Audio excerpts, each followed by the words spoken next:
As promised, President Trump unveiled wide-ranging tariffs this week on what he called Liberation Day for the American economy.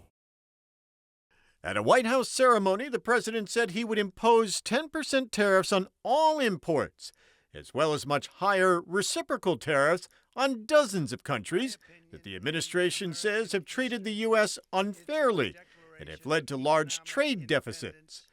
Canada and Mexico were spared from those new tariffs, but the 25% tariffs already imposed in March will remain in place. The president saying the tariffs are needed to boost domestic production and bring back jobs, including auto manufacturing, which Mr. Trump says will be driven now by a 25% tariff on all cars and trucks built outside the U.S. April 2nd, 2025 will forever be remembered as the day American industry was reborn, the day America's destiny was reclaimed, and the day that we began to make America wealthy again. We're going to make it wealthy, good and wealthy. For decades, our country has been looted, pillaged, raped, and plundered by nations near and far, both friend and foe alike. Our country and its taxpayers have been ripped off for more than 50 years, but it is not going to happen anymore. It's not going to happen. In a few moments, I will sign a historic executive order instituting reciprocal tariffs on countries throughout the world. Reciprocal, that means they do it to us and we do it to them.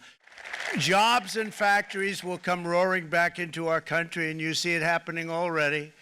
We will supercharge our domestic industrial base. We will pry open foreign markets and break down foreign trade barriers. And ultimately, more production at home will mean stronger competition and lower prices for consumers. This will be indeed the golden age of America. It's coming back, and we're going to come back very strongly. Many others, however, including New York Senator Chuck Schumer, see the tariffs and the impact they could have on the American economy quite differently.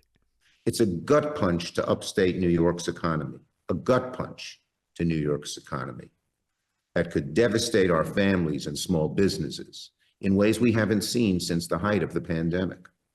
Schumer says the tariffs will end up costing the average family in New York about $6,500 more a year.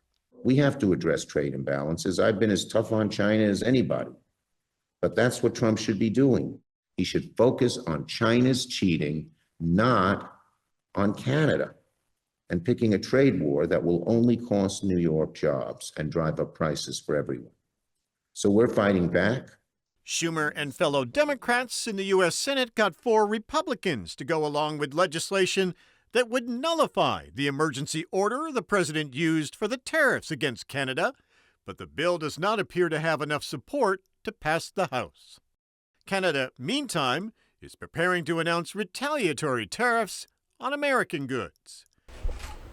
We're going to fight these tariffs with countermeasures. We are going to protect our workers, and we are going to build the strongest economy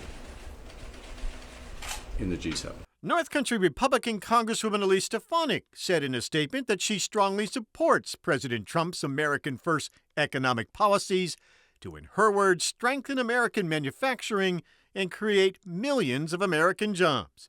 Stefanik says for too long, Americans have suffered under unfair trade practices, putting America last. We will not allow other countries, she says, to take advantage of us, and we must put America and the American worker first.